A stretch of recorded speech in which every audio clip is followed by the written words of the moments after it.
Al voltant de la 1 del migdia, Companys venia d'un casal republicà del carrer Portaferrissa, havia agafat una bandera republicana i una senyera i es decideix a proclamar la república. Aquesta és una decisió de Companys que momentàniament és ignorada per la cúpula dirigent d'Esquerra Republicana de Catalunya.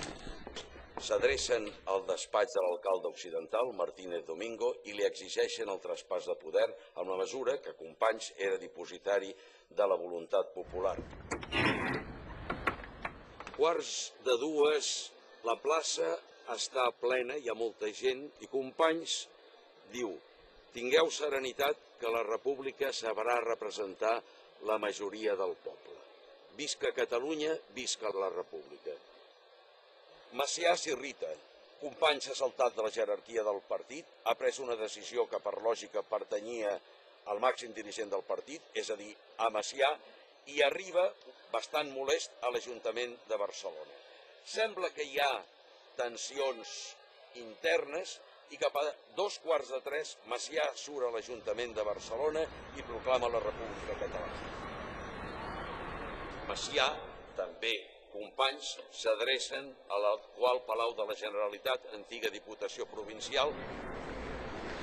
Macià s'adreça al despatx d'Antoni Maluquer i Vilador, president de la Diputació Provincial.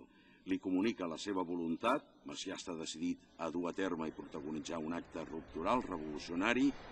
Cap a 2:15, la plaça està força plena. Macià, des d'aquest mateix balcó, proclama la República Catalana com a estat integrant de la Federació de Repúbliques Ibèriques. Catalans, interpretant el sentiment i els anhels del poble que ens acaba de donar el seu sufragi, proclamo la República Catalana com a estat integrant de la Federació Ibèrica. Hi ha hagut crits de visca Macià, mort i Cambó, per tant, ell aplega un lideratge, un carisma que era innegable.